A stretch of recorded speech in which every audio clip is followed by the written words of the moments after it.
Okay, in today's video we're going to take a look at creating an assignment within My Big Campus. I know you're excited. Get ready. Here we go.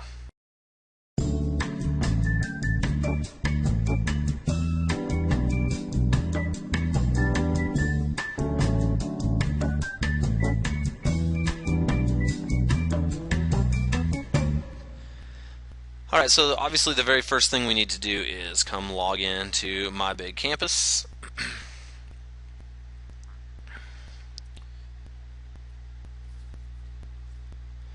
When we're in here, we're going to go to Schoolwork. And what we see here is a list of schoolwork that has either been created by me or in this case assignments that have been created by you guys in our little test group. Since we're all administrators, we're going to see each other's work. I take that back. Okay, so what you see here is just homework that has been created by you for your students. You may or may not have anything in this list depending on whether you've made schoolwork or not before. So to make new schoolwork, to make a new assignment, we're going to click on Add New Schoolwork. Okay, so you get a couple different options here underneath the kind of schoolwork that you're going to assign. And if you're confused by any of these, there's this little question mark that you can mouse over and it shows you what the homework is. At Monday's training session, I learned what a simple assignment was, and I used it today in class. It's pretty sweet. Let's just go ahead and set up an assignment.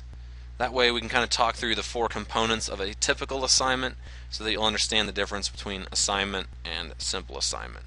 But again, this description is going to tell you a lot about each thing that is in this list. Let's start with assignment. We need to give it a title. I'm going to call this Minute Math. It's the only thing that's coming to mind right now, and it's just problems 1 through 5. The description is just a place for you to talk a little bit about the assignment that you are creating. It doesn't have to be anything super detailed, but it does want you to put that in. At the bottom you'll see an attachment. You've got the options here. Now these are for you to use to get your students things that they need in order to do the homework assignment. So if you had a PDF or a Word document or a website that you needed to give to them, you would attach it here so that they could check that out without needing to go into the actual assignment to get that information. So for an example, we use PDFs in science. I would attach my PDF that I need my student to interact with right here. I would have already uploaded that into my stuff and then just link to it from here.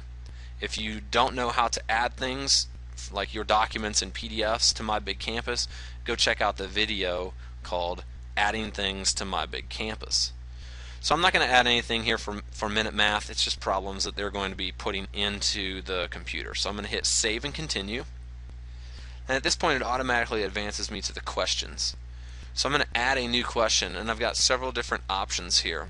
You kind of need to think through like how you're going to get information from your students. And again, there is a question mark which is going to give you more information about each one of these types of things. If, for an example, I just wanted them to send me their answers to questions 1 through 5, I might just have an essay box or maybe even a fill in the blank box for them to submit their numbers to me. Maybe you want to give them multiple choice where they work out their work and then they try to find the multiple choice question that fits with the answer. I'm going to do that, so I'm going to set up a multiple choice question.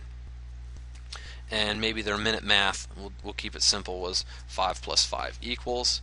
And down below here I've got my answers, and I'm just going to give them 10 or 0. Again, if I want to attach anything to the question, I can. Same options that we had before, but your students would have to get into the question in order to see these. I can change my score, the maximum score. I'm going to choose the correct answer as 10. If I wanted to add more options, I could do that here, but I'm done. I'm going to move on, so I hit Add. I'm taken back to the question. You can see that it's got a check mark next to the correct answer. If I made a mistake and I needed to go back in and change anything, I'd go to Edit. I'm going to add another question, and for the sake of keeping this video short, I'm just going to add this one other question. and let's say it is 6 plus 6. Again, 1 point. I don't need to attach anything. I'm going to give him the options of 0 and 12, 12 being the correct answer, and I'm going to hit add. At this point I'm done adding questions. I need to remember to go hit save. It's going to save the work that I just created. If I wanted to add standards, I can. I'm not going to show you how to do that right now. We'll talk about that another time. Standards is a cool way, though, to tie in either our state standards or Common Core standards to both our questions and our assignments. So if I wanted to apply it to the assignment, I would click out here to Standards, choose Indiana, choose the type of standard. They all get listed here, and I just click them into play. I'm going to look at assignees. This is who the assignment is going to go to. So I'm going to hit Add New Assignee. In this case, we want to add it to our YMS Teachers group. If you're not a part of this group, you have not requested to join this group, you need to do that. I sent out a video and an email. If you need that video again on directions on how to do that, just email me and I will let you know how to get in. To add our group, we just simply click the plus and it adds our YMS Teachers group. If there were specific people that I wanted to send my assignment to within my YMS Teachers group, I go down to the bottom and I choose users. You see I've chosen YMS Teachers, and now I see all the people that are listed in that group, and I could assign it to an individual person if I needed to. Options for the assignment are down below. It's kind of when the assignment is due, how long they have. So you want to give them a reasonable amount of time. You can change both the time of day and the date. When you click the date, you get a nice calendar to interact with, and the time you either type in or you use your arrows to move up and down. Password is a box that if you want to keep the assignment kind of locked and closed until you give directions on what the password is, you would set that. If you want them to be able to get to that assignment as soon as you put it out there, then don't put any password in. You can change the maximum amount of times that they can turn the assignment in. So if you want them to be able to, be given results and go back and submit again, then you can change the number of submissions. You can allow late submissions, so they would actually accept the assignment beyond the due date. You can put a time limit on the assignment, so if you only wanted them to work on it for 5 minutes and then have the assignment kind of lock itself down, you could put that in. When they go into the question, it will tell them that the assignment is timed and ask them if they're ready to begin. When they begin, they'll get